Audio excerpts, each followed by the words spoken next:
right, welcome back to Bayou Time. It appears we have the issue resolved with the phone lines. 879-1231 if you want Ho. Give us a call, 879-1231. We apologize for that. We were talking, about several local issues as well as the issue regarding the LSU football team with, the quarterback Jordan Jefferson being the subject of an alleged second-degree battery or battery, if you will, regarding a fight or stemming from a fight at Shady's Bar a few nights ago. If you'd like to discuss that, 879-1231, as well as any other local topic or national topic, as we always open it up for phone calls. Hello, welcome to Bayou Time. Hello, Jason. Yeah. How you doing tonight? All right, doing fine. What would you like to discuss? Well, I'd like to discuss that hurricane. The hurricane? Okay.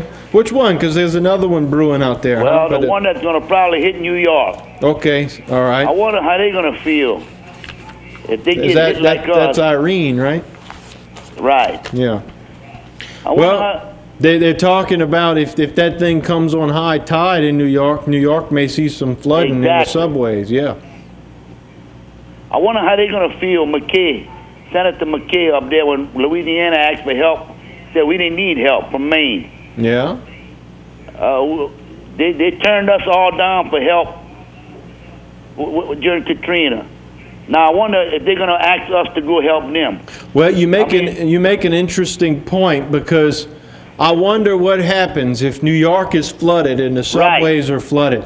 Does that mean they're going to get a whole bunch of money to create some big, huge flood wall to protect the city of New York? I would tend to lean to believe that they probably would give them the money because, I guess what the previous caller was just talking about, there's so many big businesses there, and much of our nation's economy stimulates from New York, so they probably would pump in a lot of money there to protect them, which would hurt us here down south, right? I was watching a documentary the other night, The Perfect Storm. Would hit that cold and flood Washington, New York, and all these people that don't want to.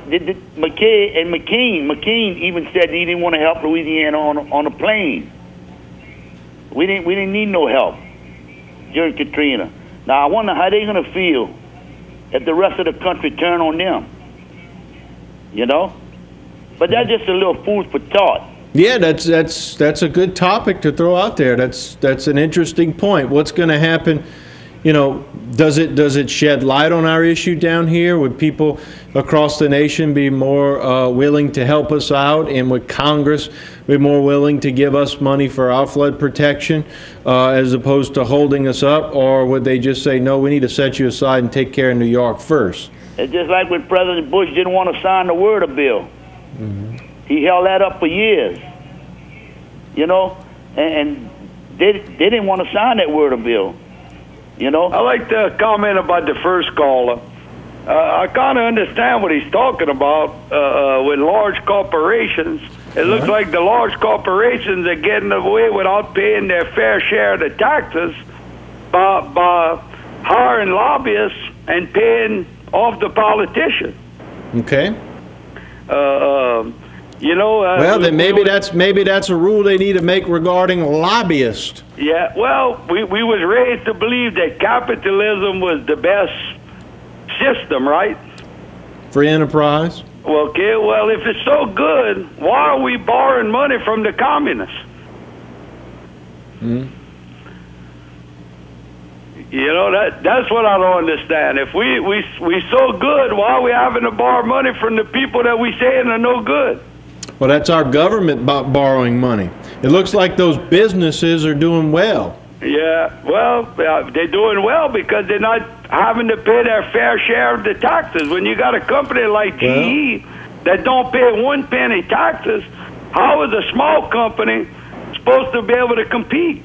Well, and you make a good point there, but when you talk about borrowing money from other countries, maybe that's, other people will pose the argument that's because our government is too big and because we pay out too many things such as Social Security and things of that nature. Well, that could be a good point. Welfare. Another subject I like to talk about is Jordan Jefferson. All right, yeah, we would discuss that with the first call or second caller. He's the first man I ever seen that got almost as many shoes as my wife. well, do we know if they were all shoes? I don't know. I went counting my closet. I got 2 pair of shrimp boots, 4 pair of tennis shoes, a good pair of black shoes, and a good pair of brown shoes, and that's it. Well, I'm not sure if all they took were shoes, but if it was, apparently he has 41 pairs. 49. 49, okay. Yeah. Well, who knows? Maybe that'll open up a whole can of worms with who gave him the shoes, huh? I'll guarantee you. Unless he spends all his money on shoes. If you remember the first thing that came out in the newspaper was his father said that he went out in slippers. You remember that? Yeah.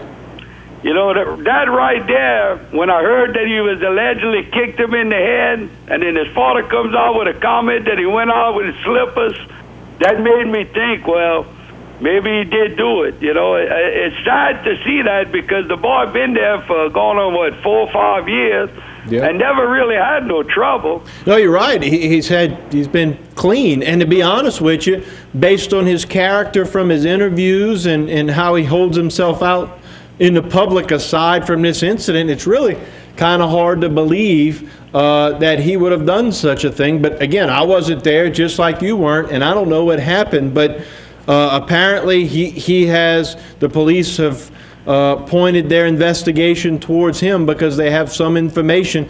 And in reading the police report that is now, at least the initial police report, which is now public record, you know, it clearly says by one witness, and that was the Lowry victim, who says he believed one of the individuals who were beating him was the quarterback, Jordan Jefferson.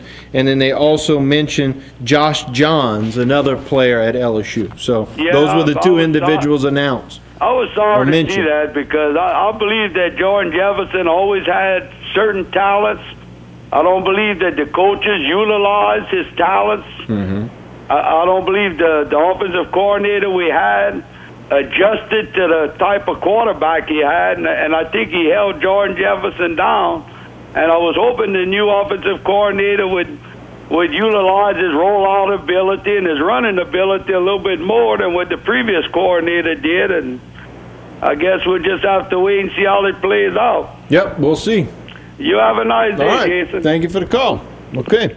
All right, so we have 2 callers, or at least 3 callers on the same page with the first caller's comments about allowing businesses being to grow to become too big to fail.